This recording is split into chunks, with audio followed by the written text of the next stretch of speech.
Thank you uncle.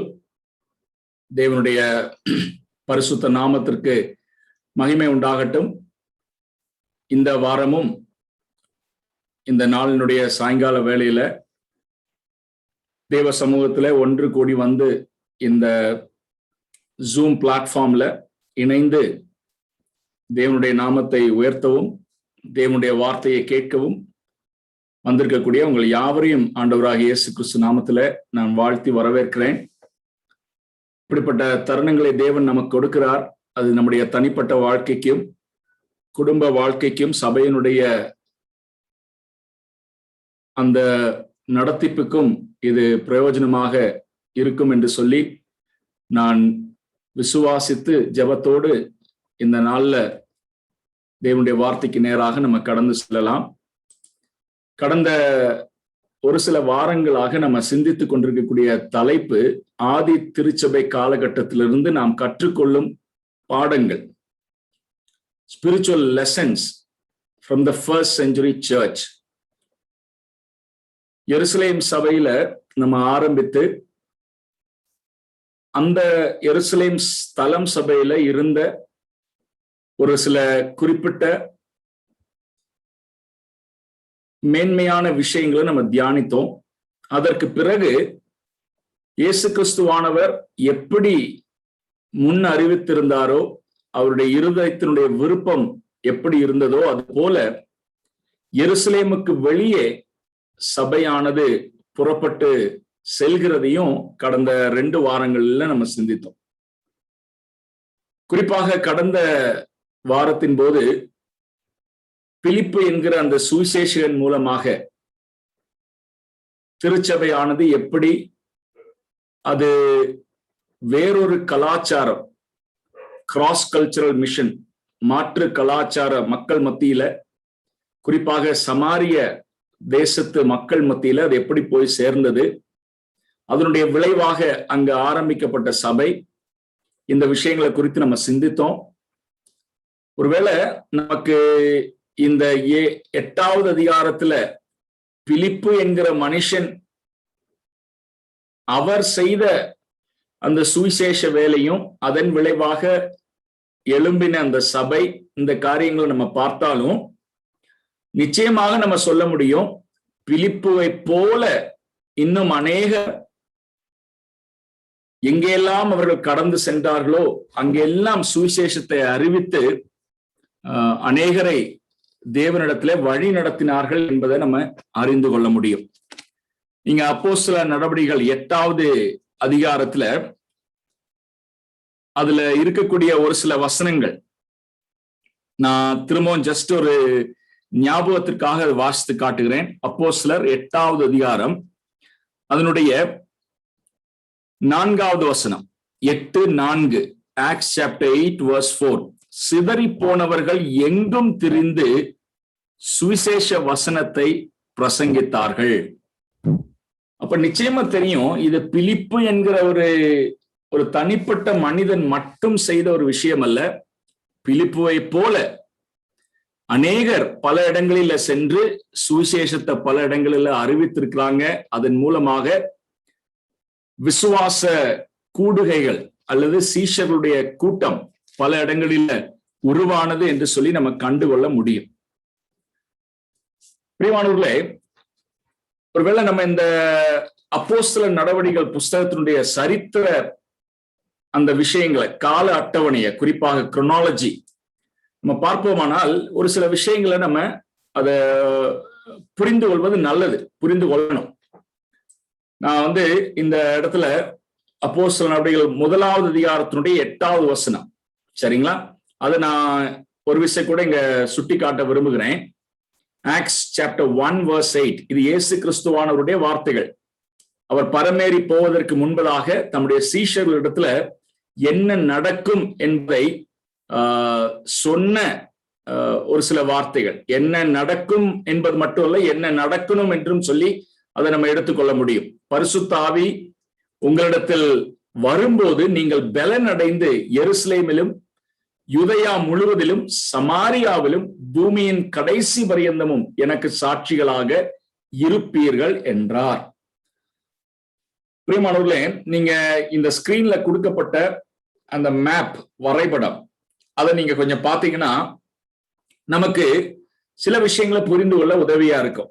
ஏன்னா இந்த பாலஸ்தீன நாட்டினுடைய ஜியோகிராபி, புவியியல் நமக்கு அவ்வளவு பழக்கம் இல்லாதது. ஏன்னா நம்ம யாரும் அங்க பிறந்து வளர்க்கப்படல.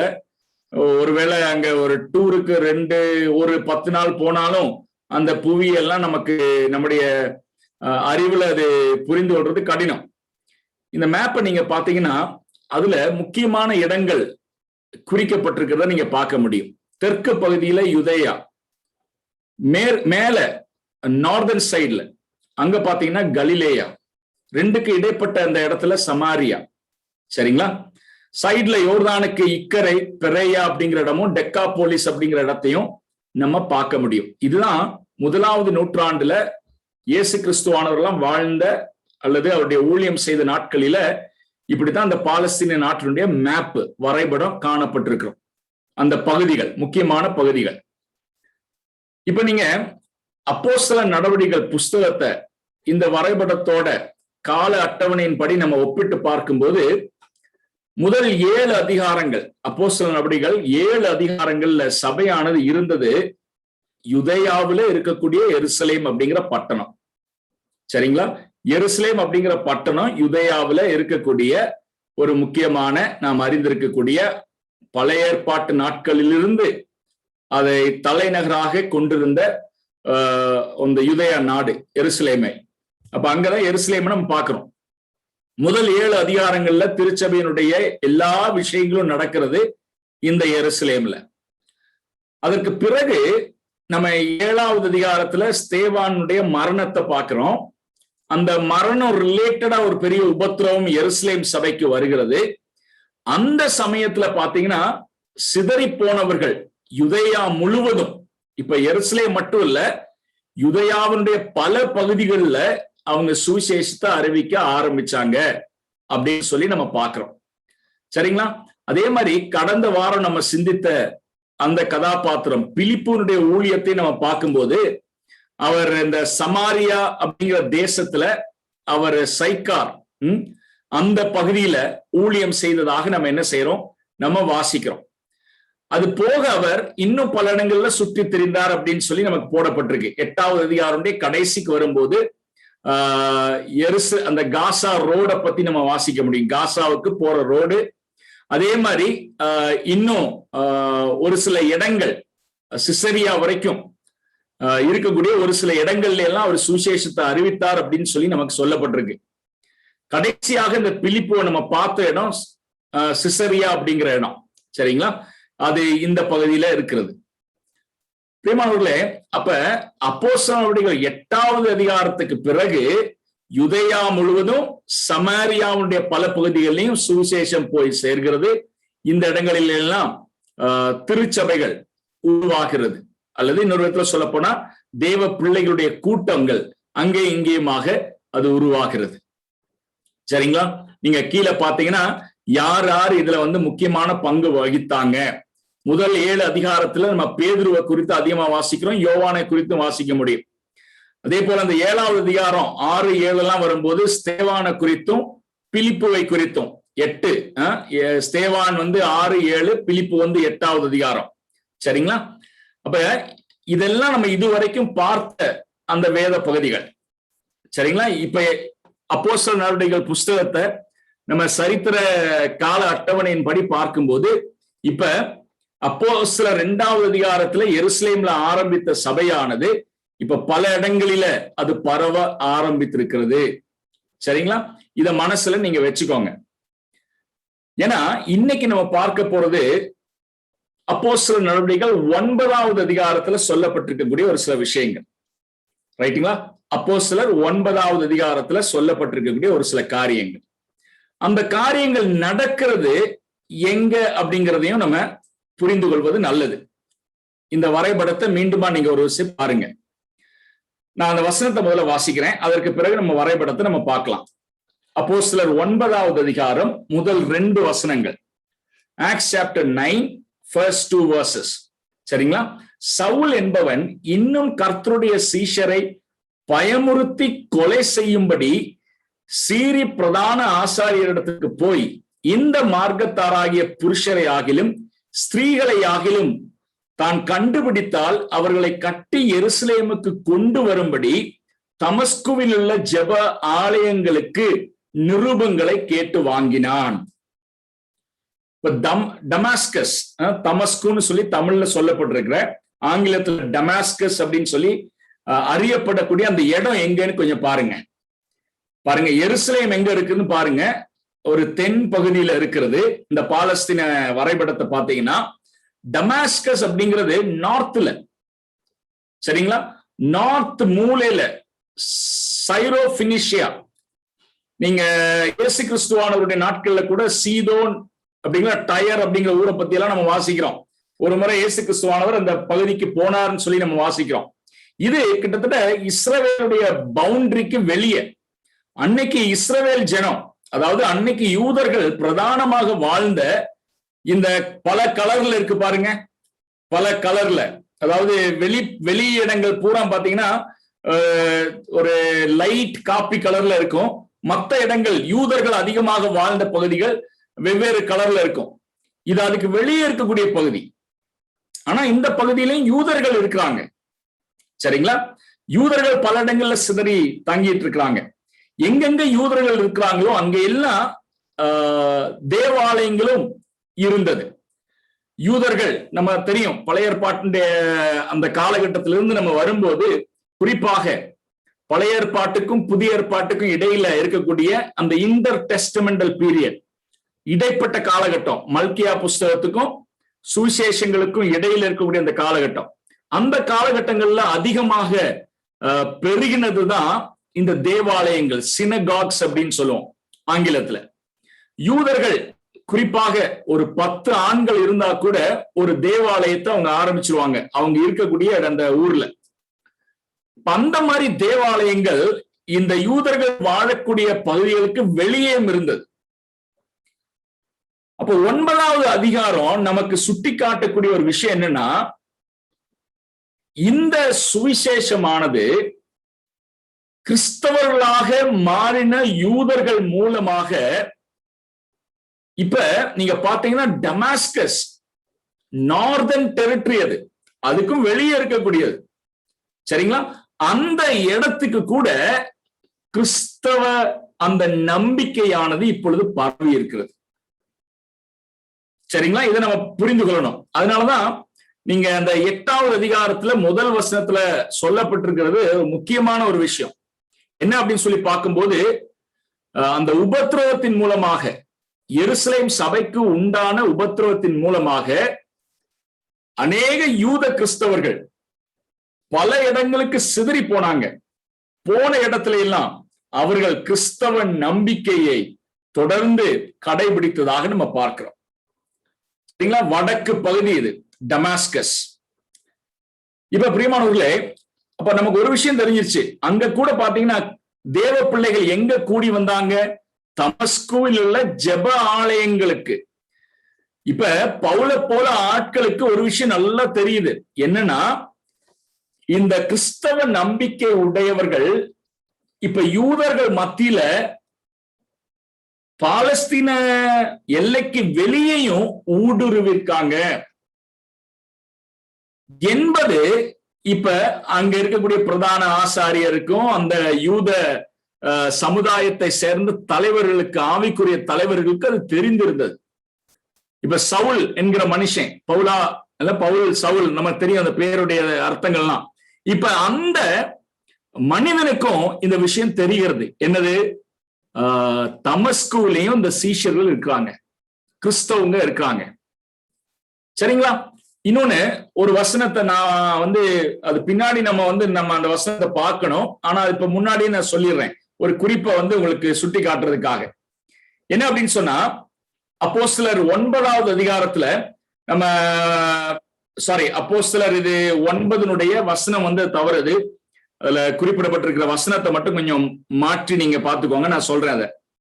அதாவது அப்போஸ்தலர் 9 அதனுடைய, just give me a second, அதனுடைய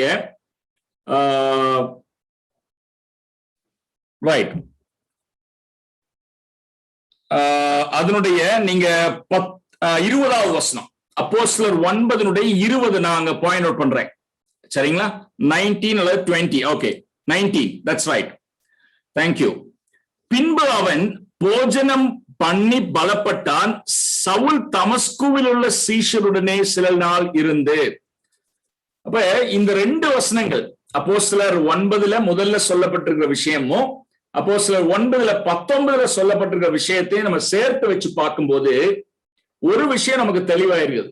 என்ன அப்படின்னு சொன்னா, இந்த 9வது அதிகாரம் வர்றதுக்குள்ளேயே இப்ப தேவ பிள்ளைகள் பாலஸ்தீனத்திற்குள்ளேயும் பாலஸ்தீனத்திற்கு வெளியும் பல இடங்களில பரவி இருந்தாங்க. சரிங்களா?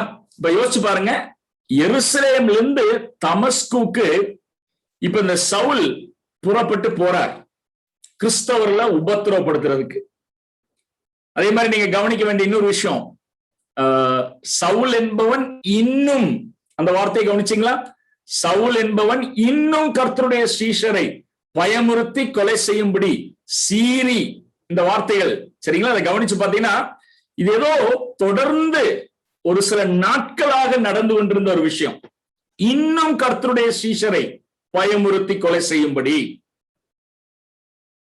பிரியமானவர்களே, நம்ம கவனிக்க வேண்டிய விஷயம், இந்த சவுல் என்கிற மனுஷன் வைராகியமாய் தேவ பிள்ளைகளுக்கு எதிராக செயல்படக்கூடிய ஒரு காலகட்டம். எருசலேமிலிருந்து தமஸ்கு வரைக்கும் எங்க இருந்தாலும், இந்த விதத்துல சொல்ல போனா எங்க இருந்தாலும் அவர்களை கண்டுபிடித்து அவர்களுக்கு உபத்திரவத்தை கொடுக்கணும்னு சொல்லி கங்கணம் கட்டி செயல்படக்கூடிய ஒரு கூட்டம். ஆனா பிரியமானவர்களே, தேவனுடைய செயல்பாடுகள் அது மனுஷரால புரிந்து கொள்ள முடியாது. Sometimes no God's way of dealing with people அது மிஸ்டீரியஸ் ஆனது, மனுஷனுடைய புத்திக்கு அப்பாற்பட்டது. ஏன்னா 9வது அதிகாரத்துல மேற்பகுதியில நம்ம படிக்கக்கூடிய அந்த காரியங்கள் நம்முடைய புத்திக்கு அப்பாற்பட்டதுதான். ஏன்னா கிறிஸ்தவ விசுவாசத்திற்கு இவ்வளவு எதிராக செயல்பட்ட ஒரு மனுஷன், இன்னொரு விதத்துல சொல்ல போனா கிறிஸ்தவர்களை அவ்வளவு துன்புறுத்தி வேதனைக்குள்ளாக்கின ஒரு மனுஷனை தேவன் தம்முடைய அநாதி திட்டத்துல அந்த மனுஷனை உபயோகப்படுத்த, அதாவது ஆதி திருச்சபையின் காலகட்டத்துல வேற எந்த மனுஷனை காட்டிலும் அதிகமாக உபயோகப்படுத்த அந்த மனுஷனை தேவன் தம்முடைய அநாதி திட்டத்துல தேர்ந்தெடுத்து வச்சிருந்தார் என்பது நம்மளால அதை புரிந்து கொள்ள கடினமான விஷயம். பிரியமானவர்களே, அப்போஸ்தலனாகிய இந்த பவுலுடைய தேர்ந்தெடுப்பும் அந்த தேர்ந்தெடுப்பு வெளிப்பட்ட விதமும் பிரியமானவர்களே இன்னைக்கும் நமக்கு ஒரு சில ஆவிக்குரிய உண்மைகளை மீண்டும் மீண்டுமாக நமக்கு ஞாபகப்படுத்துகிறது. என்ன அப்படின்னு சொன்னா, தேவனுடைய அந்த தெரிந்தெடுப்பு, காட்ஸ் எலெக்ஷன், தேவனுடைய தெரிந்தெடுப்பு என்பது ஏதோ நம்மகிட்ட நல்லதை கண்டு அல்லது நம்மகிட்ட பின்னாடி நம்முடைய வாழ்க்கையில நடக்க போகிற அல்லது நாம் தேவனுக்குன்னு சொல்லி ஒருவேளை நம்ம செய்ய போகிற நன்மைகளை இதையெல்லாம் எதையும் கண்டு அல்ல இந்த தேர்ந்தெடுப்பு நடந்தது. ஒருவேளை யோசிச்சு பாத்தீங்கன்னா, மனுஷீகமா நம்ம யோசிச்சு பார்த்தோம்னா நிச்சயமா இந்த சவுல் என்கிற மனிதன் அவனுடைய நடவடிக்கைகளை பார்த்து தேவன் அவனை தேர்ந்தெடுப்பார், எடுத்திருப்பார் அப்படின்னு நம்ம சொல்ல முடியாது. பிரியமானவர்களே, நம்முடைய வாழ்க்கையை நம்ம திரும்பி பார்க்கும்போது நமக்கும் இன்னைக்கு சொல்லக்கூடிய ஒரே ஒரு விஷயம் அதுதான். பவுல் இதை பத்தி ரொம்ப பின்னாடியும் பேசுவாரு, கொரிந்தியர்கள் நிருபத்துல எல்லாம் அவர் பேசுவாரு. நமக்கு கிடைத்த அந்த அழைப்பை நம்ம யோசிச்சு பார்க்கும்போது பவுல் சொல்றாரு, நம்ம எப்படிப்பட்டவங்களா இருந்த நிலைமையிலிருந்து நம்ம அழைக்கப்பட்டோம். சரிங்களா? அந்த விஷயங்கள் எல்லாம் சொல்லும் போது கூட பவுல் சுட்டி காட்டக்கூடிய ஒரு வார்த்தை, நம்ம யாரும் மேன்மை பாராட்டாம இருக்கிறதுக்காக. அதை நம்ம புரிந்து கொள்ளணும். நம்முடைய ரட்சிப்பை குறித்து நம்ம யாரும் ஒருபோதும் மேன்மை பாராட்டாமல் இருப்பதற்காக தேவன் சில விஷயங்கள் இப்படி செய்கிறார். பவுலை பொறுத்தளவுக்குலாம் நிச்சயமா சொல்லவே முடியாது இல்லையா? நான் ஆண்டவரை தேடினேன், உண்மையான தெய்வத்தை நான் தேடினேன் அப்படியெல்லாம் சொல்லி இந்த பவுலை போல ஆட்கள் சொல்லவே முடியாது. ஏன்னா இவங்க யாரு? இந்த பவுலை போல ஆட்கள் இயேசு கிறிஸ்துவை தேடினதாக, மனு அவதாரம் எடுத்து வந்த இயேசு கிறிஸ்துவ அவங்களாகவே தேடினதாக நம்ம பார்க்க முடியாது. அதற்கு பதிலாக அவங்க மனசுல இருந்த அந்த மத நம்பிக்கையின் அடிப்படையில வைராகியமாக செயல்பட்டவங்க. சரி, இப்ப என்ன நடக்கிறதுங்கிறது நமக்கு தெரியும் இல்லையா? 9வது அதிகாரத்தை நம்ம வாசிச்சு பார்க்கும்போது ஒரு டிராமாட்டிக்கான எக்ஸ்பீரியன்ஸ். டிராமாட்டிக் அப்படின்னா என்னது? அதாவது ஒரு சட்டுன்னு நடக்கிற ஒரு சூப்பர் நேச்சுரலான ஒரு அனுபவம். என்ன விஷயங்கிறது நமக்கு தெரியும். பெரிய அதை வாசிச்சு பார்ப்போமே. அவன் பிரயாணமாய் போய் தமஸ்குவுக்கு சமீபித்த போது சடன் வானத்திலிருந்து ஒரு ஒளி அவனை சுற்றி பிரகாசித்தது. அவன் தரையிலே விழுந்தான். அப்பொழுது சவுலே சவுலே, நீ என்னை ஏன் துன்பப்படுத்துகிறாய் என்று தன்னுடனே சொல்லுகிற ஒரு சத்தத்தை கேட்டான். அதற்கு அவன், ஆண்டவரே நீர் யார் என்றான். அதற்கு கர்த்தர், நீ துன்பப்படுத்துகிற இயேசு நானே, முள்ளில் உதைக்கிறது உனக்கு கடினமாம் என்றார். அவன் நடுங்கி திகைத்து, ஆண்டவரே நான் என்ன செய்ய சித்தமாய் இருக்கிறீர் என்றான். பிரியமானவர்களே, இது திடீர்னு சொல்லி நடக்கிற ஒரு சம்பவம். சரிங்களா? சற்று எதிர்பார்க்காம சவுலுடைய வாழ்க்கையில நடக்கிற ஒரு ஆவிக்குரிய ஒரு என்கவுண்டர். இப்ப இங்க நடக்கிற விஷயம் என்னது? அதாவது ஒரு மேனிஃபெஸ்டேஷன், ஒரு பிரத்யேகமான வெளிப்பாடு தேவன் அவனுக்கு கொடுக்கிறார். அந்த சமயத்துல இந்த சவுல் கேட்கக்கூடிய அந்த கேள்வி, ஆண்டவரே நீர் யார்? Who are you? சரிங்களா? ஏன்னா இந்த சவுலால அது புரிந்து கொள்ள முடிந்தது. ஏன்னா இது மனுஷியமான ஒரு விஷயம் இல்ல. This is a divine encounter. இது ஒரு சாதாரணமா நடக்கிற ஒரு காரியம் அல்ல. இதற்கு பின்னாடி கடவுளுடைய ஒரு ஒரு ஒரு கை இதுல இருக்கு என்பதை இந்த சவுலால புரிந்து கொள்ள முடிகிறது. இப்ப அவர் கேட்கிறது, நீங்க யாரு? Who are you? தெளிவாக பதில் சொல்லப்படுகிறது, நீ துன்பப்படுத்துகிற இயேசு நானே. சரிங்களா? பிரியமானவர்களே, அதற்கப்புறம் இன்னொரு கேள்வியும் இந்த சவுல் கேட்கிறார். இப்ப நான் என்ன செய்யணும்னு நீங்க சித்தமா இருக்கிறீங்க? What should I to? 2 முக்கியமான கேள்விகள். நீங்க யாரு? நான் இப்ப என்ன செய்யணும்? பிரியமானவர்களே, இது 2மே நம்முடைய வாழ்க்கையிலே முக்கியமான கேள்விகள். சரிங்களா? ஒன்று, இந்த இயேசு கிறிஸ்து யார் என்பதை நம்ம உண்மையாகவே அறிந்து கொள்வோமானால், உடனே நம்ம அறிந்து கொள்ள வேண்டிய இன்னொரு விஷயம், இனி நம்முடைய இஷ்டப்படி நாம் இதுவரைக்கும் வாழ்ந்தது போல நமக்கு வாழ இனி அதிகாரம் இல்லை. 2வது கேள்விக்கு நம்மை நடத்துவது அந்த ஒரு உணர்வு தான். இயேசு கிறிஸ்து யார் என்பதை நம்ம கண்டுகொள்வோமானால், அவரை இரட்சகராகவும் அவரை ஆண்டவருமாக நம்ம கண்டுகொள்வோமானால், 2வது நம்ம எல்லாரும் கேட்க வேண்டிய கேள்வி, நான் என்ன செய்ய சித்தமா இருக்கிறீங்க? பிரியமானவர்களே, பல சமயங்களில் நீங்க யோசிச்சு பார்க்கும்போது நம்ம எல்லாருடைய வாழ்க்கையிலே நம்ம இது அனுபவ ரீதியா நம்ம கொஞ்சம் யோசிச்சு பார்க்கணும். ஏன்னா உண்மையாகவே இயேசு கிறிஸ்து யார் என்பதை, நம்முடைய ஆண்டவர் என்பதை நம்ம அறிந்து கொள்வோமானால், நமக்கு அந்த நொடியிலிருந்தே நமக்காக வாழ்கிற அந்த வாழ்க்கை, நம்முடைய இஷ்டப்படி வாழ்கிற அந்த வாழ்க்கை, அதற்கெல்லாம் ஒரு முற்றுப்புள்ளி அந்த நாள்ல அது நடக்கணும். இயேசு கிறிஸ்துவானவர் இந்த உலகத்துல வாழ்ந்த நாட்களில என் பின்னே வாருங்கள் அப்படிங்கிற அழைப்பு கொடுத்தாரு. அது நமக்கு தெரியும் இல்லையா? எத்தனையோ பேருக்கு அந்த அழைப்பு கொடுக்கப்பட்டது. ஆனா அந்த அழைப்பு கொடுத்த அதே சமயத்துல இயேசு கிறிஸ்துவானவர் தெளிவாக சொன்னாரு, என்னை பின்பற்றி வர விரும்பினால், இந்த அழைப்பை ஏற்று என்னை ஒருவன் பின்பற்றி வர விரும்பினால் அவன் தன்னைத்தானே வெறுத்து.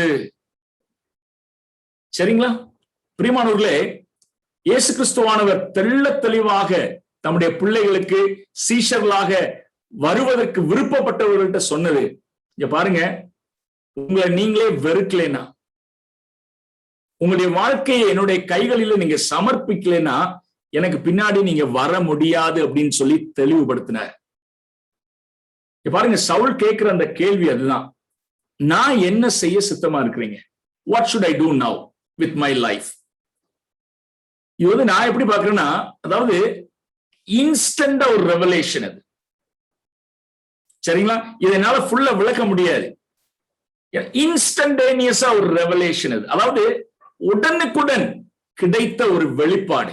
அதுக்கு மேல வந்து சவுல் இந்த மனுஷன் காத்திருக்கல, அவனுக்கு புரிஞ்சிருச்சு இயேசு கிறிஸ்து தான் உண்மையான தெய்வம்.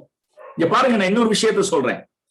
நீங்க பிலிப்பியருக்கு பவுல் எழுதின நிருபத்துல 3வது அதிகாரத்தை நீங்க படிச்சு பாத்தீங்கன்னா, பவுல் இந்த இயேசு கிறிஸ்துவை அறிந்து கொண்ட அந்த அனுபவத்தை குறித்து பேசுறாரு.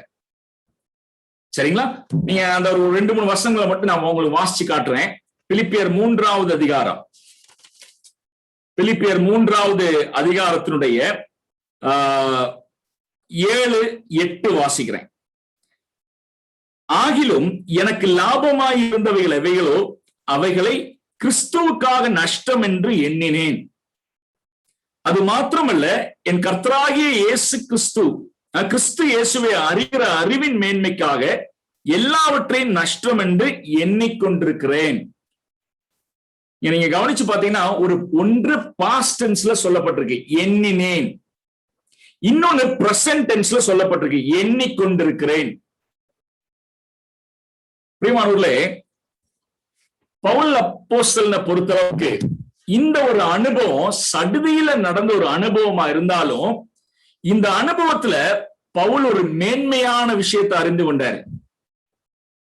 If this Jesus Christ is truly God, இவ்வளவு நாள் நான் யாருக்கு எதிராக செயல்பட்டேனோ, யாருடைய சீடர்களை அடித்து நொறுக்க நான் வந்து முற்பட்டேனோ, சரிங்களா, அந்த இயேசு கிறிஸ்து தேவனா இருப்பாரானால் it's worth giving my entire life.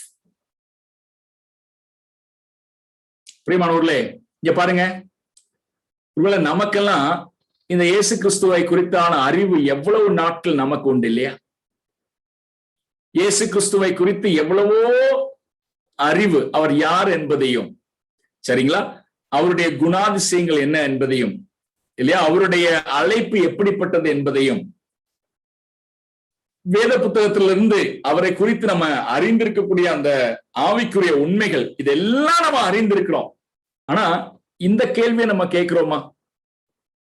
Saul என்கிற மனுஷன், அதாவது இந்த பவுல், இவர் அந்த 2வது கேட்ட கேள்வியை, Lord what should I do with my life, அந்த கேள்வியே கேட்காம, அதாவது இயேசு கிறிஸ்துவை கண்டு வந்தோம், சரிங்களா, அந்த அனுபவத்தை நம்ம பெற்றிருக்கிறோம். ஆனா வாழ்க்கையில எந்த மாற்றமும் இல்லாம, நம்முடைய விருப்பங்களுக்கு மாற்றம் இல்லை, நம்முடைய குறிக்கோள்களுக்கு மாற்றம் இல்லை, இலக்குகளுக்கு மாற்றம் இல்லை, அப்படியே நம்ம வாழ்ந்துட்டு இருக்கோம்னு சொன்னா நம்ம இயேசு கிறிஸ்துவை அறிய வேண்டிய விதத்துல இன்னும் அறியலன்னு சொல்லணும்.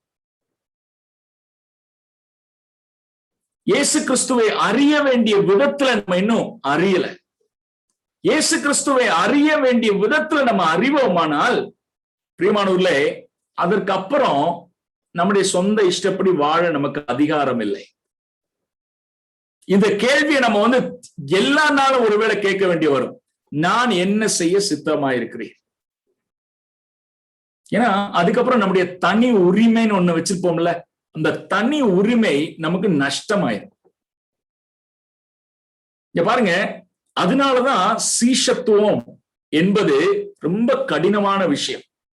இயேசு கிறிஸ்துவுக்கு பக்தர்களா இருந்துடலாம், சரிங்களா, இயேசு கிறிஸ்துவுக்கு பக்தர்களை போல, சரிங்களா, டிவோட்டடா நம்ம இருந்துட முடியும். டிவோட்டர்னா என்ன சொல்றது தெரியுமா? அதாவது நம்முடைய பக்திய அவருக்கு வெளிப்படுத்தி, எதன் மூலமாக? நம்முடைய பாடல் மூலமாக, நம்முடைய ஆராதனைகள் மூலமாக எல்லாம் நம்முடைய பக்தியை வெளிப்படுத்தி வெறும் ஒரு பக்தர்களாக நம்ம ஈஸியா இருந்துடலாம். இயேசு கிறிஸ்துவுக்கு ஃபேன்ஸாவும் இருந்துடலாம். அப்படின்னா என்ன அர்த்தம்? தமிழ்ல வந்து விசிறி சொல்லுவோம். அதோட அர்த்தம் என்னன்னா, இயேசு கிறிஸ்துவ ஜஸ்ட் அட்மையர் மட்டும் பண்ணிட்டு, சரிங்களா, அவரை அப்படியே ஒரு ஆராதனை புருஷனாக பார்த்து அட்மயர் மட்டும் பண்ணிட்டு, அல்லது அவர் சொன்ன உபதேசங்கள்ல ஒரு சிலரை மட்டும் நம்ம ஏற்றுக்கொண்டு அதை கடைபிடித்து கொண்டு நம்ம அப்படியெல்லாம் நம்ம வாழ்ந்துடலாம். அதெல்லாம் எளிதான விஷயம். ஆனா பிரியமானவர்களே, இயேசு கிறிஸ்துவை ஆண்டவராக கவனிச்சீங்களா? 6வது வசனத்துல கவனிச்சீங்களா? இந்த மனுஷன் உபயோகப்படுத்துற வார்த்தை, சவுல் உபயோகப்படுத்துற வார்த்தை இதுதான். This is the realization. ஆண்டவரே, நான் என்ன செய்ய சித்தமா இருக்கிறேன். லார்ட், ஆண்டவரே அப்படின்னு சொல்லி நம்ம ஏற்றுக்கொள்வோமானால், அதற்கு பிறகு பிரியமானவர்களே, நமக்குன்னு சொல்லி சுய உரிமை கிடையாது. இதை நீங்க யோசிச்சு பாருங்க. இந்த ஒரு சம்பவத்துக்கு பிறகு இந்த பவுல் அப்போஸ்தலனுடைய வாழ்க்கையில இது எவ்வளவு உண்மையா நம்ம பார்க்கிறோம். Under the lordship of Christ. Now I know who this Lord is. This Lord is Jesus Christ. அதுக்கப்புறம் பாத்தீங்கன்னா, from now on my life is all about fulfilling the desires of Jesus Christ. பிரியமானவர்களே, இது நம்முடைய வாழ்க்கையினுடைய அனுபவமாக மாறட்டும். இங்க பாருங்க, இந்த அப்போஸ்தலர் நடவடிக்கைகள்ல திரும்பவும் தேவ பிள்ளைகளுக்கு பயன்படுத்தப்படுகிற ஒரு வார்த்தையை கூட இந்த சமயத்துல நான் சொல்லணும். நமக்கு தெரியும், அந்தோக்கியா சபையில தான், அந்த சமயத்துலதான் கிறிஸ்தவர்கள் என்கிற பேர் வந்தது. சரிங்களா? அது நமக்கு தெரியும். கிறிஸ்தவர்கள் அப்படின்னு சொல்லி மற்றவங்க அழைத்தது அந்த ஒரு குறிப்பிட்ட சமயத்துல, அந்த இடத்துக்கு பிறகுலாம். ஆனா அப்போஸ்தலர் நடவடிக்கைகள்ல முழுக்க நம்ம பார்க்கக்கூடிய இன்னொரு வார்த்தை, முக்கியமான பதம் சீஷர்கள். சரிங்களா? சீஷர்கள் அப்படிங்கிற அந்த பதத்தை உபயோகப்படுத்தணும்னாவே யாருடைய சீஷர்கள்? There is a master. ஒரு மாஸ்டர் இருந்தா தான் அங்க டிசைபிள்ஸ். இப்ப இயேசு கிறிஸ்துவை தங்களுடைய தலைவராக, தங்களுடைய ஆண்டவராக ஏற்றுக்கொண்டிருக்கிறவர்களுடைய வாழ்க்கை சரிதை தான் அப்போஸ்தலர் நடவடிக்கைகள்ல நமக்கு சொல்லப்பட்டிருக்கு. சரிங்களா? இப்ப இந்த சம்பவத்துக்கு வருவோம். ஏன்னா இன்னொரு சின்ன ஒரு கதாபாத்திரத்தையும் நம்ம இன்னைக்கு பார்த்து நம்ம முடிக்க போறோம். இப்ப இந்த 6வது வசனத்துல இந்த கேள்வியை கேட்டார்ல, யாரு? சவுல் கேட்கிறார், நான் என்ன செய்யணும் நீங்க சித்தமா இருக்கிறீங்க? What should I do with my life? இதுதான் கேள்வி. அதுக்கு கர்த்தர் சொன்ன பதில் இங்க பாத்தீங்கன்னா 6வது வசனத்துல, நீ எழுந்து பட்டணத்துக்குள்ளே போ, நீ செய்ய வேண்டியது அங்கே உனக்கு சொல்லப்படும் என்றார். இது ஏதோ சஸ்பென்ஸ் மாதிரி இருக்கு இல்லையா? இந்த சவுல் கேட்டாரு, நான் என் வாழ்க்கையில என்ன செய்யணும், எதுக்காக என்ன நீங்க பிடிச்சிருக்கீங்க? ரைட்டா? ஏன்னா இது ஒரு வித்தியாசமான அனுபவம் அவருக்கு தெரிஞ்சிருச்சு. இந்த சவுலுக்கு நல்லா புரிஞ்சிருச்சு, இது டிவைன் இன்டர்வென்ஷன், இது தேவனுடைய வெளிப்படுதல், தேவனுடைய இடைபடுதல் தெளிவா புரிஞ்சிருச்சு. இப்ப கேட்டு தெரிஞ்சிட்டாரு யாருங்கிறதையும், இயேசு கிறிஸ்து. இப்ப ஃபுல்ஃபில் பண்ணணும்னு சொல்லிட்டு அவர் நினைச்சாரு இல்லையா? அவர் நினைச்சது என்ன? ஐ திங்க் யாரோ ஒருத்தவங்க ஸ்கிரிபிள் பண்ற மாதிரி இருக்கு. Let me just disable annotation, right? Okay, சரி. இங்க பாத்தீங்கன்னா ஆண்டவர்கிட்ட கேள்வி கேட்கிறாரு, ஆண்டவரே நான் என்ன செய்யணும் எனக்கு விளக்குங்க. தேவன் கொடுத்த பதில், நீ எழுந்து பட்டணத்துக்குள்ளே போ. எந்த பட்டணத்து பக்கத்துல இருக்காரு? தமஸ்கு பட்டணத்துல. நீ பட்டணத்துக்குள்ளே போ, அங்க நீ செய்ய வேண்டியது என்ன அப்படின்னு சொல்லி சொல்லப்படும். என்ன அர்த்தம்? சொல்லுவதற்காக ஒரு ஆளை நான் அனுப்புவேன். சரிங்களா? பிரியமானவர்களே, இப்ப அடுத்த கதாபாத்திரத்துக்கு நம்ம வந்துருவோம். யார் அந்த கதாபாத்திரம்? பாத்தீங்கன்னா 9வது அதிகாரம் 10வது வசனத்துல அவருடைய பேர் சொல்லப்பட்டிருக்கு, அனன்னியா. சரிங்களா? இப்ப இந்த அனன்னியாவை குறித்து 4 விஷயங்கள் இந்த வேத பகுதியில நமக்கு சுட்டி காட்டப்படுகிற 4 விஷயங்களை மட்டும் விரைவா நான் சொல்லி இந்த ஆராய்ச்சி வேலையை இன்னைக்கு நம்ம முடிச்சிருவோம். பிரியமானவர்களே, இந்த அனன்யாவை பத்தி நம்ம படிக்கிறதுக்கு முன்னாடி இந்த ஒரு விஷயத்த வந்து நம்ம மனசுல வச்சுக்குவோம். என்ன? தேவன் தேடுகிற ஒரு மனுஷன் தான் இந்த அனன்யா. எதுக்காக தேடுறாரு? சவுல் என்கிற அந்த மனுஷனை தமஸ்குல இப்ப அந்த சவுல் போறாரு, அங்க போய் அவனை சந்திக்கணும். சந்தித்து என்ன தேவன் அந்த சவுலுக்குன்னு சொல்லி வச்சிருக்கிறாரோ அந்த விஷயங்களை அவனுக்கு எடுத்து சொல்லணும். ரைட்டா? அதனாலதான் 9:6 வந்து நான் இங்க வந்து குறிப்பிட்டிருக்கிறேன். தேவன் தேடுகிற மனுஷன். ஏன்னா வந்து சவுல்கிட்ட சொன்னார்ல, நீ அங்க போப்பா, அங்க உனக்கு சொல்லப்படும். ரைட்டா? இப்ப தேவன் ஒரு மனுஷனை தேடுறாரு. யார நான் அனுப்புவேன்? சவுல் என்கிற இந்த மனுஷன்கிட்ட போய் என்னுடைய இருதயத்தினுடைய அந்த பாரத்தையும் அவனை குறித்து நான் வைத்திருக்கக்கூடிய அவனுடைய எதிர்கால திட்டங்களை எல்லாம் அவனுக்கு அதை சொல்லுவதற்காக நான் யாரை அனுப்புவேன்? பிரியமானவர்களே, அப்படி தேவன் தேடுகிற போது தேவனுடைய பார்வை பட்ட மனுஷன்தான் அனன்யா. இங்க பாருங்க, இதுல இருந்து நமக்கு படித்துக்கொள்ள முடிகிற ஒரு ஆவிக்குரிய ஒரு உண்மை என்ன அப்படின்னு சொல்லி பாத்தீங்கன்னா, வேதத்தின் அடிப்படையில இது திரும்ப திரும்ப நம்ம பார்க்க முடியும். என்னது? எப்பொழுதெல்லாம் இந்த உலகத்துல தேவன் எதையாகிலும் அவர் செய்யணும் அப்படின்னு சொல்லி விரும்பும் போது, திரும்ப சொல்றேன், அவருடைய ராஜ்யத்துல அவருடைய சபையில எதையாகிலும் அவர் தம்முடைய திட்டப்படி செய்ய விரும்பும் போது நம்முடைய பிள்ளைகளைத்தான் அவர் தேடுகிறார். This is very very clear. பழைய ஏற்பாட்டுல இருந்தாலும் சரி, புதிய ஏற்பாட்டுல இருந்தாலும் சரி, இந்த தேவனுடைய ஒரு பேட்டர்னுக்கு மாற்றமே கிடையாது. அவர் செய்யக்கூடிய விஷயம், தன்னை அறிந்த பிள்ளைகள் மூலமாக இந்த உலகத்துல தம்முடைய அருட்பணிய தான் செய்ய நினைக்கிற விஷயங்களை அவர் செய்கிறார். நமக்கு தெரியும் இல்லையா? எசேக்கியேல்ல நம்ம வாசிக்கிறோம், 22வது அதிகாரம் 30வது வசனம். நான் தேசத்தை அழிக்காதபடிக்கு திறப்பிலே நிற்கவும் சுவரை அடைக்கவும் தக்கதாக ஒரு மனுஷனை தேடினேன், ஒருவனையும் காணேன். இது ஒரு வித்தியாசமான ஒரு சூழ்நிலையில சொல்லப்பட்ட ஒரு வசனம் அது. சரிங்களா? ஆனா இந்த வசனம் நமக்கு இன்னொரு விஷயத்தையும் நமக்கு புலப்படுத்துகிறது. என்னது? மனுஷரை தேடிக்கொண்டே இருக்கிறாரு. மனுஷனே அப்படின்னு சொல்லும் போது ஆண்கள் மட்டும் நினைச்சிடாதீங்க.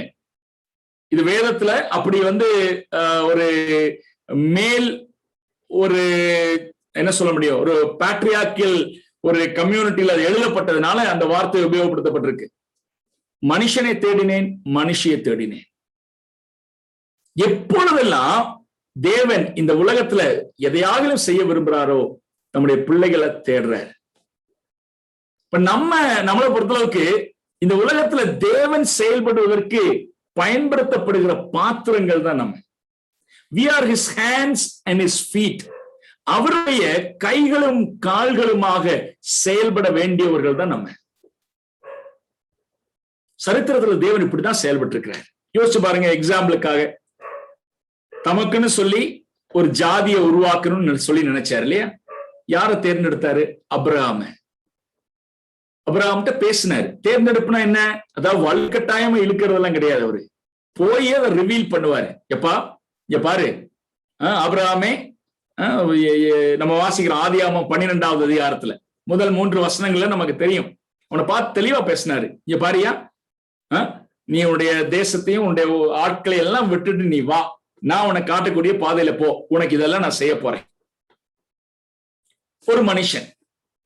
அதுக்கப்புறம் பாருங்க, அவங்க அடிமைகளா இருக்கக்கூடிய நாட்கள் நமக்கு தெரியும், எகிப்து தேசத்துல.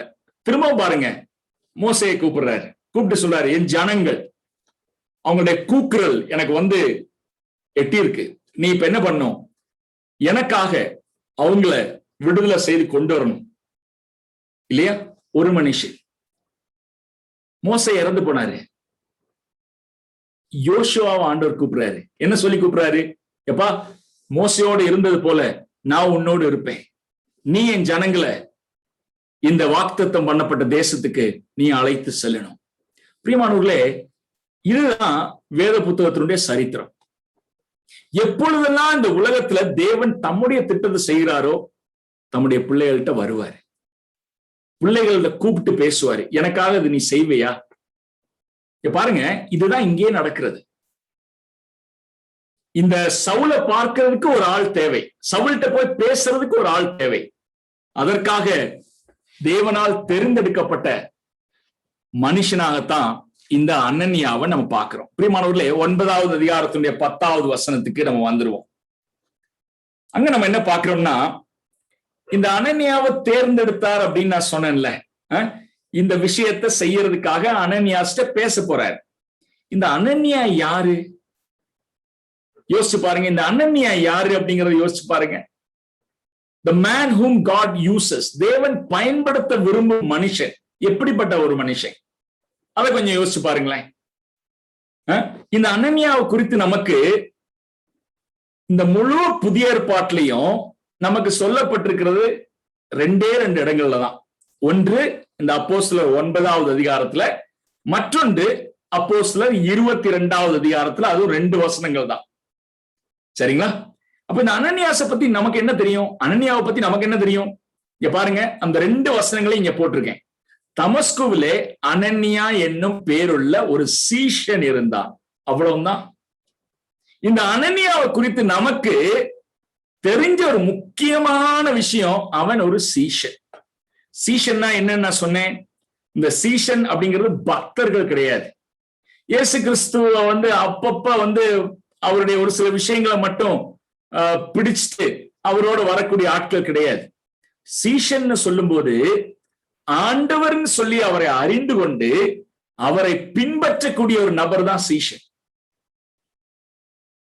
இந்த அனனியாவை லூக்கா நமக்கு எப்படி அறிமுகப்படுத்துறாருன்னா, அவன் ஒரு சீஷன். தமஸ்குவிலே இருந்த தேவ சபையில இருந்த ஒரு சீஷன். ரைட்டா? ரைட். இந்த மனுஷனை குறித்து வேற என்ன நமக்கு அதிகமா தெரியும்?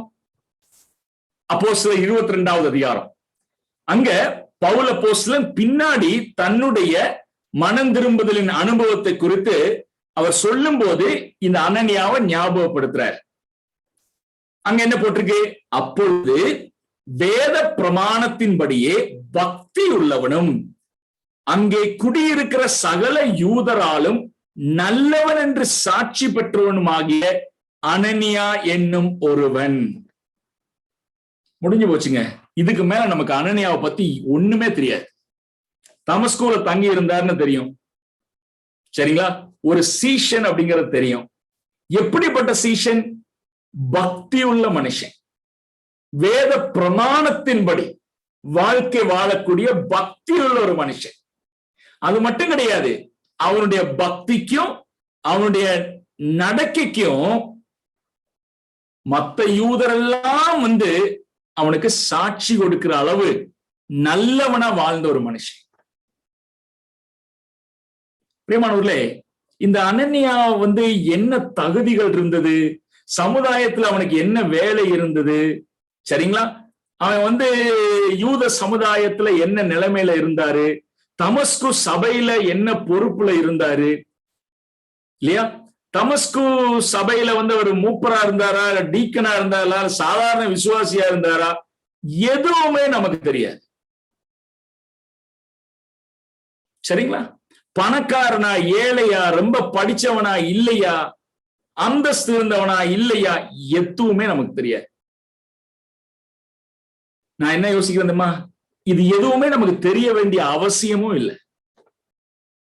ஆனா பரிசுத்த ஆவியானவர் இந்த அனனியாவை குறித்து நமக்கு எழுதி கொடுக்கும் போது தெரிய வேண்டிய விஷயத்தை தெரியணும்ங்கிறதுனால இந்த விஷயங்களை எழுதி வச்சிருக்காரு.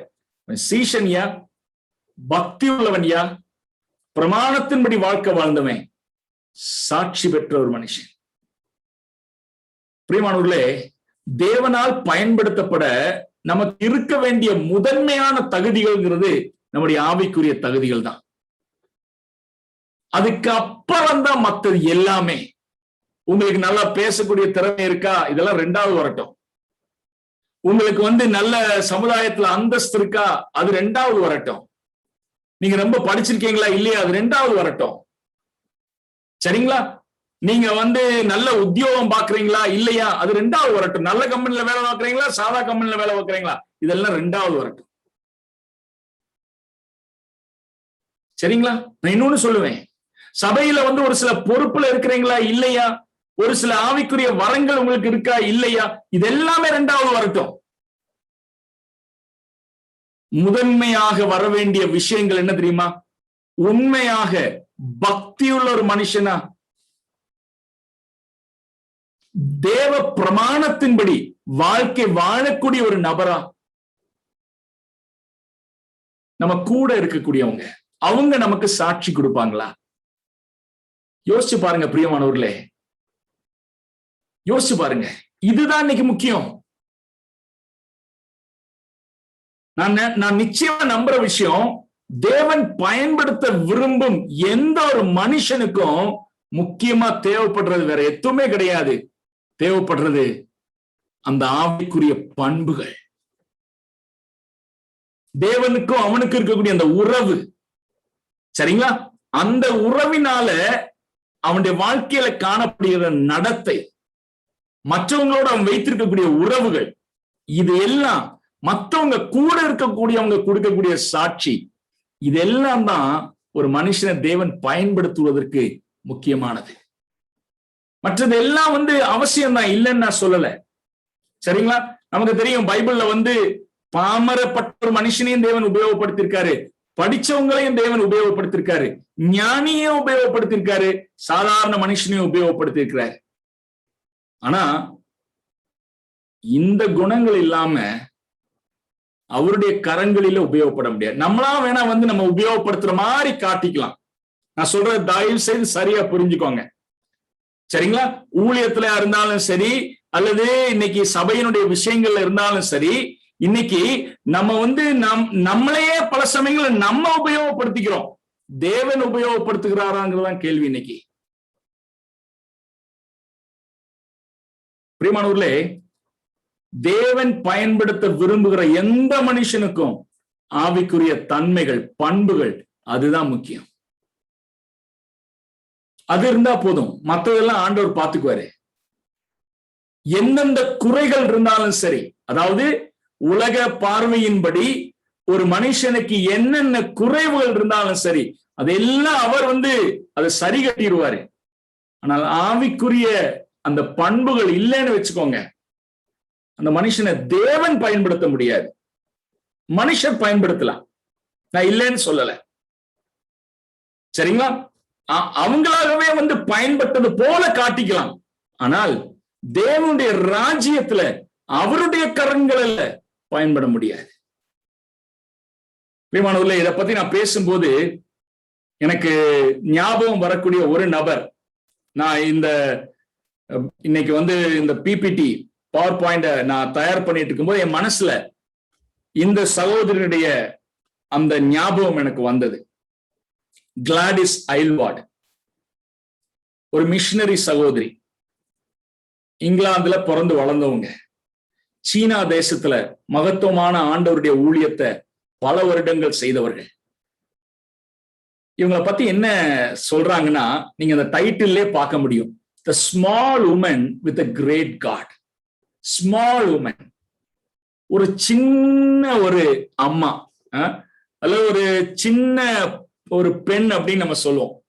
அதுக்கு காரணம் என்னன்னா, இந்த அம்மாவுடைய ஹைட்டு ரொம்ப சின்ன, ஒரு குள்ளமான ஒரு பெண்மணி.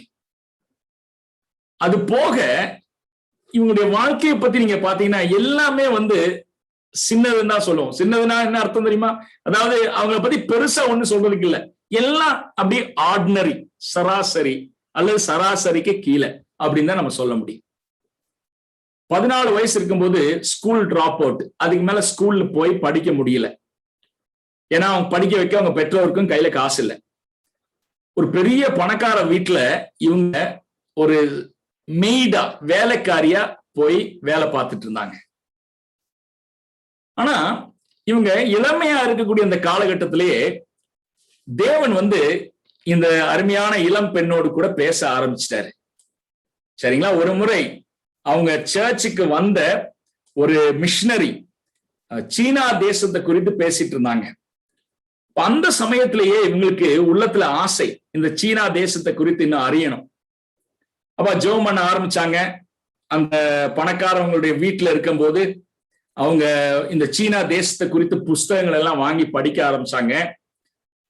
அப்ப சீனா தேசத்துல இருக்கிற ஒரு மிஷினரி அந்த அம்மாவுக்கு கடிதம் எல்லாம் போட்டு அந்த தேசத்தை குறித்து தேவையை குறித்தெல்லாம் அவங்க படிக்க ஆரம்பிச்சிட்டாங்க. பிரியமானவர்களே, அப்ப ஒரு சமயத்துல தீர்மானம் பண்ணாங்களாம், சீனாவுக்கு நான் போக போறேன், நான் என்னுடைய ஆண்டவருக்காக ஊழியம் செய்ய போக போறேன். அப்ப போய் இந்த சைனா இன்லண்ட் மிஷன் அந்த டைம்ல ஒரு ஸ்தாபனம், சைனா இன்லண்ட் மிஷன் CIM சொல்லுவாங்க, அதுல போய் அப்ளை பண்ண போனாங்க, அதாவது மிஷினரியா. அப்ப அவங்க சொன்னாங்களா, ஏமா உனக்கு இந்த வயசுல எல்லாம், ஏன்னா அந்த டைம்ல எல்லாம் இவங்களுக்கு கிட்டத்தட்ட ஒரு 30 வயசு நெருங்க ஆரம்பிச்சிச்சு. அப்ப சொன்னாங்களா, ஏமா நீ இனியெல்லாம் போய் ஒரு புது லாங்குவேஜ் எல்லாம் படிச்சுட்டு நீ அங்கெல்லாம் அதை செய்ய முடியாது, இங்கே ஏதாவது வேலையெல்லாம் செய்யுமா அப்படின்னு சொன்னாங்களாம். ரொம்ப மனசு வருத்தமா இருந்துச்சு. எந்த ஸ்தாபனமுமே அவங்கள சீனாவுக்கு மிஷினரியா அனுப்ப முன் வரல. கொஞ்சம் கொஞ்சமா காசு சேர்த்துனாங்க. இந்த பணக்கார வீட்டுல வேலை பார்த்தாங்கல்ல, கொஞ்சம் கொஞ்சமா காசு சேர்த்துனாங்க. இந்த சீனாவை பத்தி நிறைய விஷயங்களை புஸ்தகங்கள் மூலமாகவும் ஒரு சில மிஷினரிகளோட தொடர்பு கொண்டும் கற்றுக்கொண்டாங்க. ஒரு நாள் கொஞ்சம் காசு வந்ததுக்கு அப்புறம் அவங்க ஒரு நாள் தீர்மானம் பண்ணாங்களாம். என்ன தீர்மானம் பண்ணாங்க தெரியுமா? இங்க பாருங்க, beautiful. Oh God, here is my Bible. ஆண்டவரே, இதோ என்னுடைய பைபிள். ஆண்டவரே, இதோ என் கையில் இருக்கக்கூடிய காசு, இதோ நான் என்ன உபயோகப்படுத்தும். பியூட்டிஃபுல் இல்லையா? Oh God, here is my Bible. ஆண்டவரே, இது என்னுடைய பைபிள், என் கையில இருக்கக்கூடிய காசு, இதோ நான் இருக்கிறேன், என்ன பயன்படுத்துங்க. பிரியமானவர்களே, இவங்களுடைய சரித்திரத்தை நீங்க வாசிச்சு பாத்தீங்கன்னா, லாங் ட்ரெயின், அந்த நாட்களில எத்தனையோ நாட்கள், அதாவது 2 ட்ரெயின் மாறி இவங்க இங்கிலாந்து தேசத்திலிருந்து ரஷ்யா வழி சீனா தேசத்துக்கு போய் சேர்ந்தாங்க. அங்க போய் தேவன் இவங்களை எப்படி பயன்படுத்தினாங்க அப்படின்னு சொல்லி நீங்க சரித்திரத்துல வாசிச்சு பாத்தீங்கன்னா, அந்த நாட்கள்ல சீனாவுல ஒரு வழக்கம் இருந்தது, சரிங்களா? ஒரு சமூக, ஒரு சோசியல், ஒரு கஷ்டம் என்னன்னு சொல்லி பாத்தீங்கன்னா, இந்த பாருங்க, கால் இருக்குல்ல, கால் பாதங்கள், இது பாத்தீங்கன்னா நார்மலான கால், சரிங்களா? ஆனா அவங்கள பொறுத்தளவுக்கு அன்னைக்கு இருந்த அந்த சீனாவில இருந்த ஆட்களுக்கு இந்த மாதிரி பாதங்கள் நார்மலா இருக்கிறது அவ்வளவு அழகா தெரியல. அவங்க என்ன பண்ணுவாங்கன்னா, இந்த மாதிரி பாத்தீங்கன்னா ஃபுட் பைண்டிங் அப்படின்னு சொல்லுவாங்க. 2 கால்களையும் இது பெருசா கால்கள் இப்படியே பரவி இருக்காம இருக்கிறதுக்காக அப்படியே காலை சின்ன பிள்ளைகளா இருக்கும் போதே கால்களை அப்படியே பிடிச்சு கெட்டி வச்சிருவாங்க. டைட்டான, அதாவது இப்ப நம்ம கால் 8 இன்ச்சு சைஸுக்கு இருக்குன்னு வச்சுக்கோங்க, ஒரு 5 இன்ச்சு சைஸ்க்குள்ள ஷூல கொண்டு காலை வச்சா எப்படி இருக்கும், அந்த மாதிரி ஃபுட் பைண்டிங் அப்படின்னு சொல்லுவாங்க. அப்படி இறுக்கமா போட்டு துன்பப்படுத்துவாங்க. எதுக்குன்னா, அவங்களுடைய கண்ணோட்டத்துல இந்த மாதிரி கால்கள் இப்படி இப்படி தத்தி தத்தி நடக்கிற மாதிரி கால்கள் இருந்தா தான் அழகுங்கிற ஒரு தவறான கண்ணோட்டம். எவ்வளவோ பிள்ளைகள் இதனால பாதிக்கப்பட்டாங்க. அவங்க மத்தியில அந்த மாதிரி பிள்ளைகள் இந்த மாதிரி ஒரு கலாச்சார சமுதாய கஷ்டப்படுற நிலைமையிலிருந்து அவங்களை வெளியே கொண்டு வர்றதுக்கு பெரும்பாடு இந்த மிஷினரி பட்டாங்க. எத்தனையோ பிள்ளைகளை இவங்க என்ன செஞ்சாங்கன்னா, இந்த மாதிரி ஒரு கொடூரமான ஒரு கலாச்சார நிலைமையிலிருந்து அவங்கள பாதுகாத்தாங்க. எத்தனையோ ஆயிரக்கணக்கான பிள்ளைகளுக்கு ஒரு அம்மாவா அவங்க செயல்பட்டாங்க. பிற்பாடு சரித்திரம் சொல்லுதுங்க, the little woman who won China. the little woman, வாசிங்களா? இன்னொரு இடத்துல நம்ம ஆரம்பத்தில் நான் போட்டேன்ல, the small woman. பிரியமானவர்களே, நான் ஒருவேளை சரித்திரத்தை நம்ம திரும்பி பார்க்கும்போது இந்த மாதிரி ஆட்கள், அதாவது இவங்களுக்கெல்லாம் வேற எதையும் பெருசா சொல்றதுக்கு அவங்க பின்னணியில எதுவுமே கிடையாது. ஆனா உண்மையாக தேவனை நேசித்தவர்கள், உண்மையாக பக்தி வைராகியம் உள்ளவர்கள், தங்களையே அர்ப்பணித்தவர்கள். உலக தரத்தின்படி பார்த்தோம்னா எதுக்குமே அவங்கள யூஸ் பண்ண முடியாதுன்னு சொல்லி உலகமே தள்ளிவிட்ட கேஸு. ஆனா தேவன் இவர்களை பயன்படுத்தினார். பிரியமானவர்களே, ஒருவேளை என்னை கேட்கக்கூடிய உங்களுக்கு தேவனால பயன்படணுங்கிற விருப்பம் உங்களுக்கு இருக்குமானால், நீங்க போக்கஸ் பண்ண வேண்டியது உலகத்தினுடைய கண்ணோட்டத்தின்படி உங்களை மேம்படுத்தி பெருசா காட்டுறதுக்கு அல்ல. உங்களுடைய ஆவிக்குரிய தன்மைகள், நீங்க ஆண்டவர் அதிகமா நேசிங்க, ஆண்டவருடைய வார்த்தையை நேசிங்க, ஆண்டவருடைய பிள்ளைகளை நேசிங்க, இருக்கிற இடத்துல சாட்சி உள்ளவளா வாழுங்க. தேவன் பெரிய காரியங்களை செய்ய முடியும். மூன்றாவதாக நீங்க பாத்தீங்கன்னா, இந்த அனன்யாவுக்கு சந்தேகங்கள் இருந்தது. சரிங்களா? நீங்க ரெண்டுமே பார்க்க முடியும், ஆயத்தமும் பார்க்க முடியும், தயக்கத்தையும் பார்க்க முடியும். அனன்யா அப்படிப்பட்ட ஒரு மனுஷன், ஆயத்தத்தையும் தயக்கத்தையும் காட்டக்கூடிய ஒரு மனுஷன். ஆயத்தம் எப்படி? இங்க பாருங்க, 9வது அதிகாரத்தினுடைய 10வது வசனத்துல ஆண்டவர் இந்த மனுஷனை பார்த்து கூப்பிடுறாரு இல்லையா? 9வது அதிகாரம் 10வது வசனம். தமஸ்குலே அனன்யா என்னும் பேருள்ள ஒரு சீஷன் இருந்தான். அவனுக்கு கர்த்தர் தரிசனமாகி அனன்யாவே என்றார். அவன் ஆண்டவரே இதோ அடியேன் என்றான். இதோ அடியேன், அது எதை காட்டுதுன்னா நிச்சயமா ஆயத்தத்தை காட்டுது. Readiness, willingness. ஏன்னா ஆண்டவருக்கு இவருக்கும் அவ்வளவு நெருக்கமான ஒரு உறவு இருக்கு. அதை எது காட்டுகிறது? அனன்யாவே அப்படின்னு சொல்லி பேர் சொல்லி தேவன் அழைக்கிறார். யோசிச்சு பாருங்க, எனக்கு இப்பொழுதும் ரொம்ப ஆச்சரியம் என்ன தெரியுமா? இந்த சவுலை சந்திப்பதற்கு தேவன் எருசலேமில் இருந்து யாரையும் கொண்டு வரல. யோசிச்சு பாருங்க, எருசலேம்ல இருந்து யாரையும் தேவன் இங்க கொண்டு வரல. யாரை சந்திக்க? இந்த சவுலை சந்திக்க. அதே போல தமஸ்குல எவ்வளவோ பேர் இந்த சபையில இருந்திருக்க கூடும். ஆனால் தேவன் இந்த மனுஷன்கிட்ட போய் கேட்டார், அனன்யாவே. இவனுக்கு தரிசனமாய் பேசினார். அப்பனா இவனுக்கும் ஆண்டவருக்கு இடையில நல்ல உறவு நிச்சயமா இருந்திருக்கு. அந்த உறவுல தான் நம்ம பாக்குறோம் இந்த ஆயத்தத்தை. ஆண்டவரே நீங்க பேசுங்க, இதோ அடியேன், நீங்க சொல்றது சொல்லுங்க ஆண்டவரே, நான் கேட்க தயாரா இருக்கிறேன். ஆண்டவர் இப்ப சொல்லிட்டாரு என்ன செய்யணுங்கிறத தெளிவா சொன்னாரு. இங்க பாரியா, நீ இந்த இடத்துக்கு போ, நேர் தெரு அப்படிங்கிற ஒரு வீதிக்கு போ. அங்க ஒரு வீட்டுல அந்த பேரெல்லாம் நமக்கு சொல்லப்பட்டிருக்கு இல்லையா? அங்க நம்ம வாசிக்கிறோம் 11வது வசனம். நீ எழுந்து நேர் தெரு எனப்பட்ட தெருவுக்கு போய் யூதாவின் வீட்டிலே தர்சு பட்டணத்தனாகிய சவுல் என்னும் பேருள்ள ஒரு மனுஷனை தேடு, ஒருவனை தேடு. கவனிச்சிங்களா? தெளிவா அவன்கிட்ட சொல்றாரு, நீ என்ன செய்யணும் அப்படிங்கிறத தெளிவா சொல்றாரு.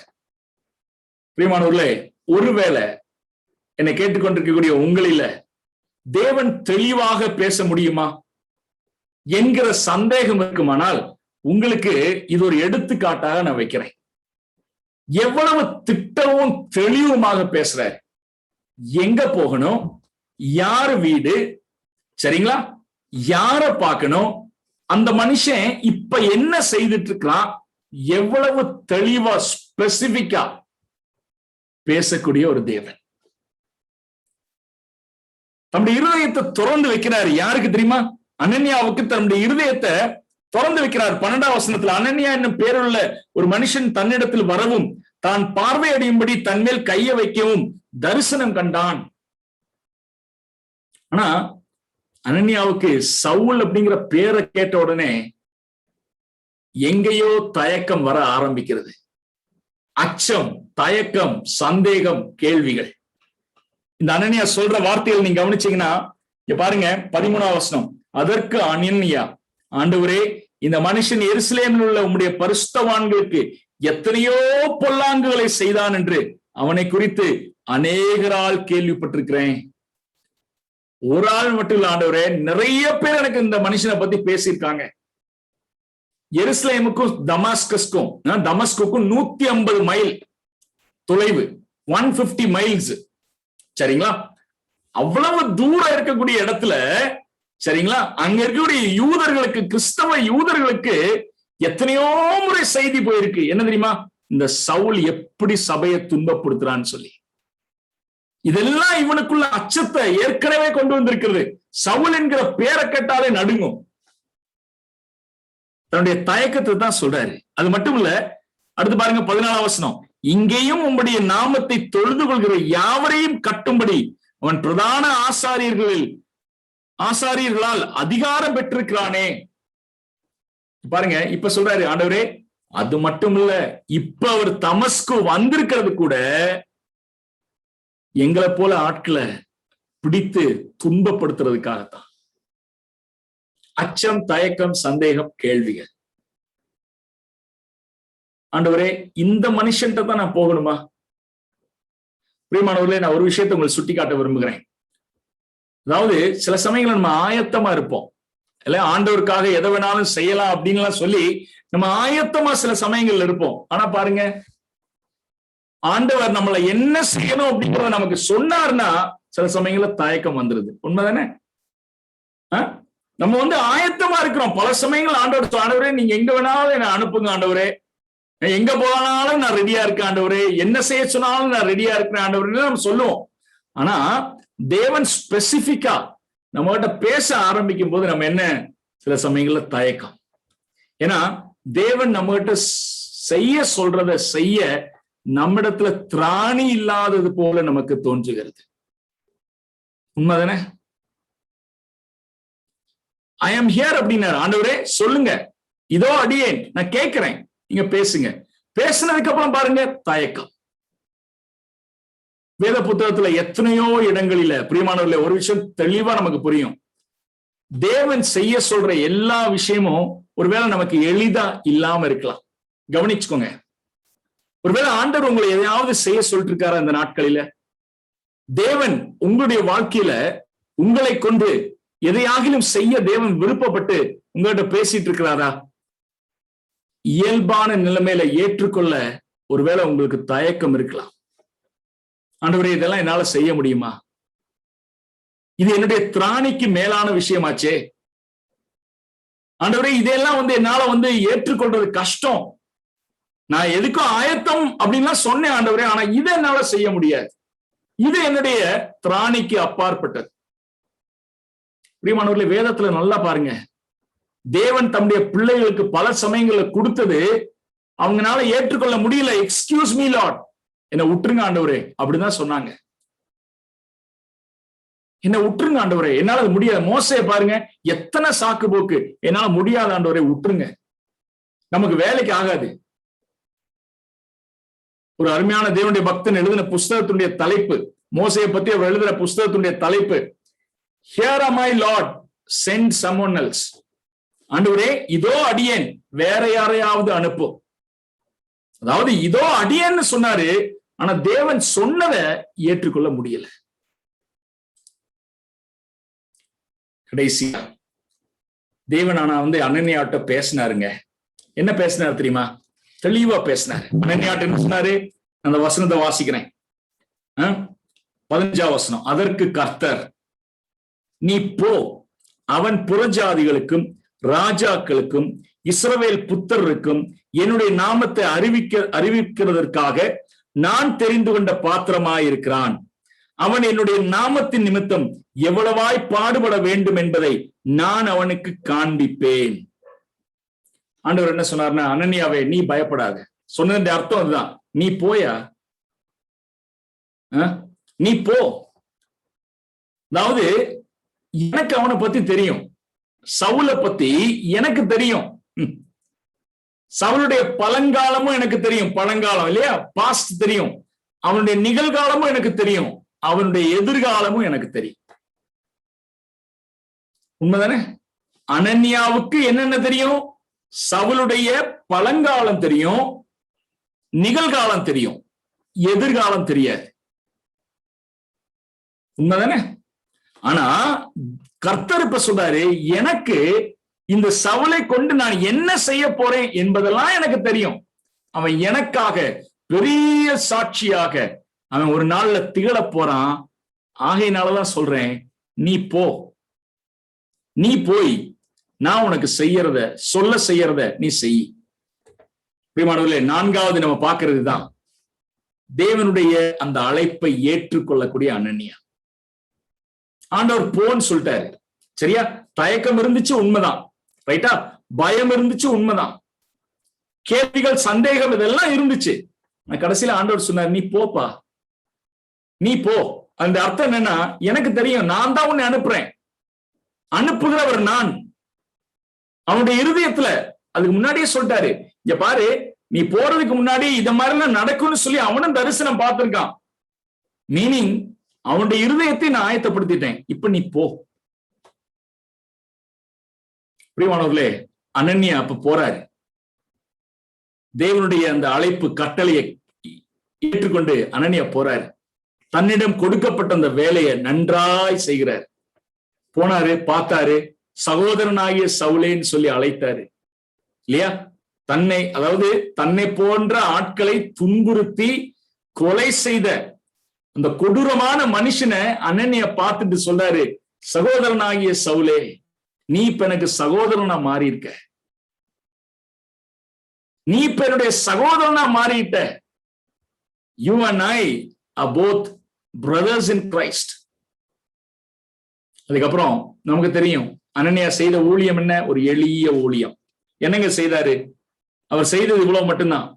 அதாவது வீட்டுக்குள்ள பிரவேசித்து அவன் மேல கையை வைத்து, சகோதரனாகிய சவுலே, நீ வந்த வழியிலே உனக்கு தரிசனமான இயேசுவாகிய கர்த்தர் நீ பார்வை அடையும்படிக்கு பரிசுத்த ஆவியினால் நிரப்பப்படும்படிக்கும் என்னை அனுப்பினார்.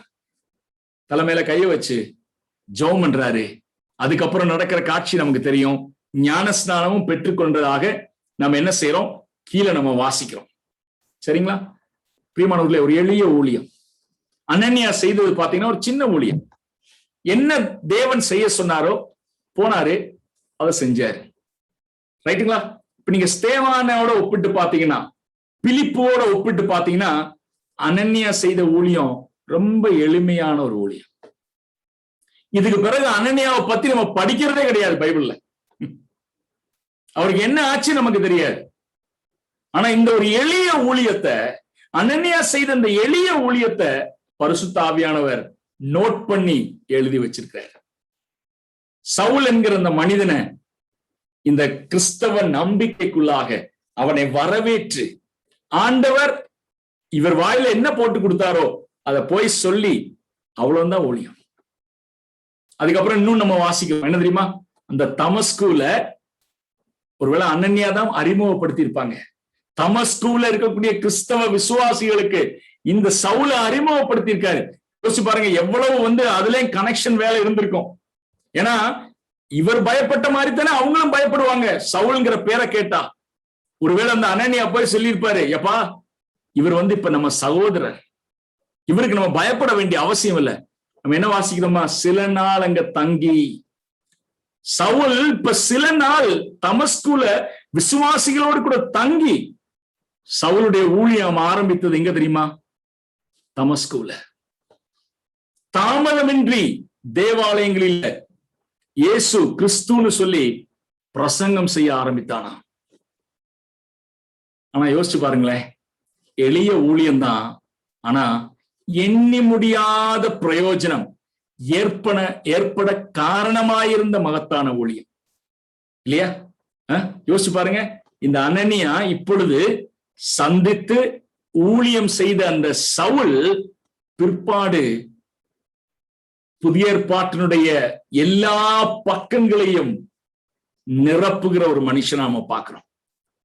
அப்போஸ்தலர் நடவடிக்கைகள் 9வது அதிகாரத்துக்கு பிறகு நடவடிக்கைகள் முழுவதும் நிரம்பி இருக்கக்கூடிய ஒரே பேர் இந்த பவுலுடைய பேர் தான். அனனியாவை பத்தி அதுக்கப்புறம் வாசிக்க முடியாது. அதுக்கப்புறம் வாசிக்கிறது பூரா இந்த பவுலுடைய பேரு. அனனியாவால இந்த கிறிஸ்தவ விசுவாசத்திற்குள்ள வரவேற்கப்பட்ட, அனனியா உதவி செய்த அந்த மனுஷனுடைய பேரு தான் நிரம்பி இருக்கிறது. அப்போஸ்தலர் நடவடிக்கைகள் மட்டும் இல்ல, புதிய ஏற்பாட்டினுடைய 13 எபிசோட்ஸ், நிருபங்கள் இந்த மனுஷனுடைய கையிலிருந்து, அனனியா சந்தித்த பவுலுடைய கையிலிருந்து தான் அது உருவானது. இப்ப யோசிச்சு பாருங்க, அனனியா அப்படிங்கிற மனுஷன் ஒரு மனுஷனாகிய இல்லையா, ஒரு நபர் அந்த சவுலை சந்தித்தாரு, தேவன் செய்ய சொன்னதை செஞ்சாரு. ஆனால் அந்த சவுல் மூலமாக சந்திக்கப்பட்ட ஆயிரங்கள், உருவாக்கப்பட்ட ஆயிரங்கள் இல்லையா, இதுல எல்லாம் நிச்சயமா சொல்ல முடியும் அனனியாவுக்கும் ஒரு சின்ன பங்கு உண்டு. பிரியமானவர்களே, நான் முடிச்சிட்டேன். இங்க பாருங்க, ரிப்பிள் எஃபெக்ட்னு சொல்லுவோம். ரிப்பிள் எஃபெக்ட் அப்படின்னா என்ன தெரியுமா? நீங்க தண்ணியில ஒரு கல்லை போடுங்க, இந்த கல் விழுந்த இடத்துல இருந்து வட்டம் வட்டமா வரும் இல்லையா, ரிப்பிள் எஃபெக்ட்னு சொல்லுவோம். நம்ம அது போயிட்டே இருக்கும். சில சமயங்களை பார்த்தோம்னா அந்த ரிப்பிள் எஃபெக்ட் அப்படியே பெரிய வட்டமா போயிட்டே இருக்கும். நிறைய வட்டங்களை நீங்க பார்க்க முடியும். பிரியமானவர்களே, இங்க பாருங்க, ஒரே ஒரு சண்டே ஸ்கூல் டீச்சர், அவர் பேரு எட்வர்ட் கிம்பல். இந்த எட்வர்ட் கிம்பல் அப்படிங்கிற சண்டே ஸ்கூல் டீச்சர் மூலமா தான் மூடி, டிஎல் மூடி அப்படிங்கிற ஒரு பெரிய பிரசங்கியார் உருவானார். ஆனா அந்த ரிப்பிள் எஃபெக்ட் அங்க நிக்கலைங்க. இந்த படத்தை மட்டும் கொஞ்சம் பாருங்க. எட்வர்ட் கிம்பல் அப்படிங்கிற ஒரு சின்ன சண்டே ஸ்கூல் டீச்சர், அவருடைய எளிய ஊழியத்தினுடைய விளைவுதான் டிஎல் மூடி பிரசங்கியார். அவர் மூலமாக தொடப்பட்ட இன்னொரு ஆத்மா தான் எஃப்.டி. மேயர். அவர் மூலமாக தொடப்பட்ட இன்னொரு ஆத்மா தான் வில்பர் சாப்மன். அவர் மூலமாக வந்த இன்னொரு மனுஷன் பில்லி சண்டே. அவர் மூலமாக வந்த இன்னொரு தேவ பக்தன் தான் மொர்தெக்காய் ஹாம். அவர் மூலமாக வந்த இன்னொரு மனுஷன் தான் பில்லி கிரஹாம். பில்லி கிரஹாம் மூலமாக வந்தவர்கள் எத்தனையோ பேர். பிரியமானவர்களே, யோசிச்சு பாருங்க. எளிய ஊழியம்தான். ஆனா அந்த எளிய ஊழியங்களை ஒரு சாதாரண ஊழியமா நினைச்சு கைவிட்டுறாதீங்க. அனன்யா செய்தது ஒரு எளிய ஊழியமா இருக்கலாம். பவுல் என்கிற மனுஷனோட ஒப்பிட்டு பார்க்கும்போது அனன்யா செய்தது ஒரு சின்ன ஊழியம்தான். ஆனா பிரியமானவர்களே, மகத்தான ஊழியம். தேவன் உங்க கையில என்ன கொடுத்திருக்காரோ, என்ன பொறுப்பை கொடுத்திருக்காங்களோ, என்ன வேலையை கொடுத்திருக்காரோ அதை உத்தமமா செய்யுங்க. நித்தியத்துல நம்ம போய் சேரும்போது நாம் செய்த அந்த எளிய ஊழியத்தினுடைய விளைவாக, அதனுடைய தொடர் அலைகளாக மாறி உருவெடுத்தது எவ்வளவோ அப்படிங்கிறத அன்னைக்கு நம்ம பார்ப்போம். தேவன் நமக்கு உதவி செய்யட்டும். தேவனுடைய நாமத்திற்கு மகிமை உண்டாகட்டும்.